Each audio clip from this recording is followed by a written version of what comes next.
कल प्रधानमंत्री नरेंद्र मोदी के सामने दाऊदी बोहरा कम्युनिटी के लोगों ने अपनी बात रखी थी। उन्होंने बताया था कि मुंबई में उन्होंने जो प्रॉपर्टी खरीदी उससे अचानक वक्फ प्रॉपर्टी घोषित कर दिया गया। दाऊदी बोहरा समाज की इस शिकायत का सच जानने के लिए मैंने हमारे संवाददाता दिनेश मौर्य को भिंडी बाजार में उस जगह भेजा जहां दाऊदी बोहरा समाज की प्रॉपर्टी पर वक्फ बोर्ड के कब्जे का आरोप है। दिनेश मौर्य ने बताया जिस बिल्डिंग पर कब्जे की बात हो रही है वो एक पुरानी रिहायशी बिल्डिंग है। इस जगह को रीडेवलप करके गरीब लोगों के लिए घर बनाने के मकसद से दाऊदी बोहरा समाज के सैफुद्दीन बुरहानी ने अपलिफ्टमेंट ट्रस्ट ने 2015 में सरकारी बिल्डिंग के तहत इसे खरीदा। ये 2 मंजिला बिल्डिंग बुरी तरह से जर्जर हो चुकी है। इसमें रहने के लिए कुछ कमरे बने हैं, कुछ दुकानें हैं।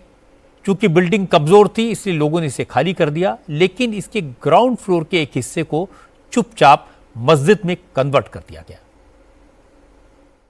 आप इस आसपास के पूरे परिसर को देखेंगे तो यहाँ पर अब कई जगहों को कैप्चर कर अब वहां पर बड़ी बड़ी ऊंची ऊंची इमारतें बनाई जा रही हैं और इन्हीं इमारतों के बीच में ये जगह है मुसाफिर खाना ट्रस्ट की। ये इमारत लगभग आसपास के सभी जगहों को जो है रीडेवलपमेंट का काम शुरू हो चुका है, लेकिन इस जगह को आप देखिए जरा, अभी भी इस विवाद की वजह से यह जो स्ट्रक्चर है वो इसी तरह पड़ा हुआ है। यहाँ पर लिखा गया है कि ये एक मस्जिद है, इस्माइल हबीब मुसाफिर खाना मस्जिद।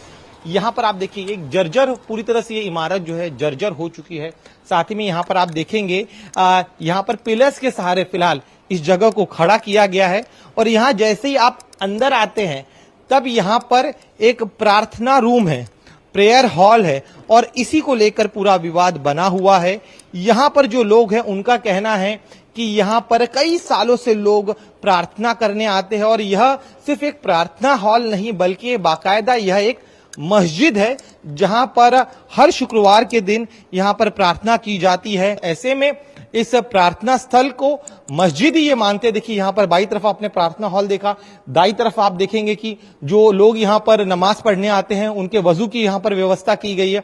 साथ ही में सामने एक एरिया जो है जहां पर यहाँ पर इस जगह पे जो कर्मचारी रहते हैं उनके बैठने की व्यवस्था यहाँ पर की गई है और अब हर शुक्रवार को यहाँ पर तकरीर भी होती है। तकरीर की जगह भी आप यहाँ पर देख सकते हैं। यहाँ पर कई कर्मचारी जो है वो पिछले 20-22 साल से यहाँ पर हैं और साथ ही में यहाँ पर घड़ियों का स्ट्रक्चर भी यहाँ पर आप देख सकते हैं कि अलग अलग वक्त में जो इस्लामिक कंट्रीज है वहां पर क्या टाइम स्लॉट होता है उसकी भी तस्वीर जानकारी देने वाले घड़ियां यहाँ पर लगाई गई है। इस पूरे अन्य हिस्से को आप देखिए, यहाँ पर नमाज का समय क्या होता है, अलग अलग वक्त पर 5 वक्त की नमाज का समय जो है वो आप यहाँ पर देख सकते हैं। उसकी जानकारी देते हुए यहाँ पर एक घड़ी लगाई गई है। इस बिल्डिंग के वेटिंग एरिया को मस्जिद में कन्वर्ट करने वालों ने दावा किया यहाँ 100 साल से नमाज हो रही है, इसका बोर्ड भी लगा हुआ है, इसलिए ये वक्फ की प्रॉपर्टी है। 2021 में वक्फ बोर्ड ने इसे वक्फ प्रॉपर्टी डिक्लेयर भी कर दिया था, लेकिन दाऊदी बोहरा समाज ने वक्फ बोर्ड के इस फैसले को चैलेंज किया। 2 हफ्ते पहले वक्फ बोर्ड ने यहां पुराने फैसले को पलट दिया, हालांकि वक्फ ट्राइब्यूनल ने इस पर स्टे लगा दिया। इस बिल्डिंग को मस्जिद बताने वाले पिटिशनर शोएब खातिब ने कहा 100 साल से भी ज्यादा पहले बिल्डिंग को हाजियों के ठहरने के लिए वक्फ किया गया था। अब जो प्रॉपर्टी एक बार वक्फ हो चुकी है उसका स्टेटस कैसे बदला जा सकता है? ये स्ट्रक्चर अगर आप देखिए बाहर से कि कहीं भी लगता नहीं जैसे आम कोई मस्जिद होती है, एक गुम्मत होता है, आने जाने के लिए प्रॉपर एंट्रेंस होता है। यहाँ पे ऐसा लग रहा है कोई वेटिंग हॉल है जिसे जगह को हड़पने के लिए एक तरह से इसे कन्वर्ट कर दिया गया मस्जिद। आज से नहीं, ये 100 साल पुराना स्ट्रक्चर है और ये जो है पर्पसली बनाया ही गया था इस तरीके का स्ट्रक्चर कि नमाज के साथ साथ में यहाँ पे जो हाजी बॉम्बे में आएंगे उनकी रिहाइश का जब तक कि वो हज के सफर पे नहीं जाते वो यहाँ पे ऊपर रुकेंगे। यहाँ पे एक तख्ती लगी हुई है, ये जो वजू खाना है यहाँ पर ये तख्ती लगी हुई है, ये उस वक्त की लगी हुई है कि आज से 120-150 साल पुरानी जो है ये वक्फ की गई है। और जिन बंदे ने वक्फ किया है ये उनकी पूरी डिटेल दी गई है। महाराष्ट्र वक्फ बोर्ड ने ही 2021 में सूट नंबर 59 में ये डिक्लेयर किया था कि ये वक्फ है, और आज 2025 के अंदर जो है वक्फ बोर्ड ही ये डिक्लेयर करती है ये नॉन वक्फ है। यहाँ पे ये रिलीजियस का प्रॉब्लम है, यहाँ पे ये हमारी आस्था का मसला है। इसको लेकर जो है सुप्रीम कोर्ट की गाइडलाइन के हिसाब से हमने जो है इसके अंदर इंटरवीन किया। अभी लास्ट वीक में जो है वक्फ बोर्ड ने जो है इसको नॉन वक्फ डिक्लेयर किया था, जिसको ट्रिब्यूनल में जो है हमारे वकीलों ने जो है इसको चैलेंज किया और इसके ऊपर स्टे लेकर आया। मैंने इस केस के बारे में और जानकारी हासिल की। पता चला असल में भिंडी बाजार जो मुंबई का पुराना और कंजेस्टेड इलाका है, इस इलाके में सिर्फ 2 मंजिला बिल्डिंग्स हुआ करती थी। ज़्यादातर 100 साल से ज़्यादा पुरानी थी, इसलिए इस इलाके की बिल्डिंग्स को गिराकर इसे रीडेवलप करने का प्लान बना। सरकार ने बिल्डिंग की।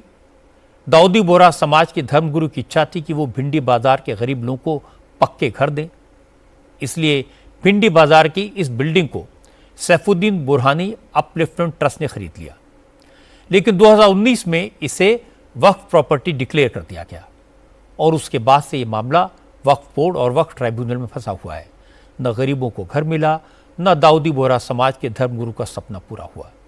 और ऐसे एक नहीं हजारों एग्जाम्पल हैं। लेकिन हैरानी की बात है कि मौलानाओं ने संपत्ति के इस मुद्दे को मजहब से जोड़ दिया और ज्यादातर मुसलमान उनकी बातों पर यकीन कर रहे हैं। इसीलिए कई जगह माहौल खराब होता है, हिंसा होती है और बंगाल में हमें यही देखने को मिला।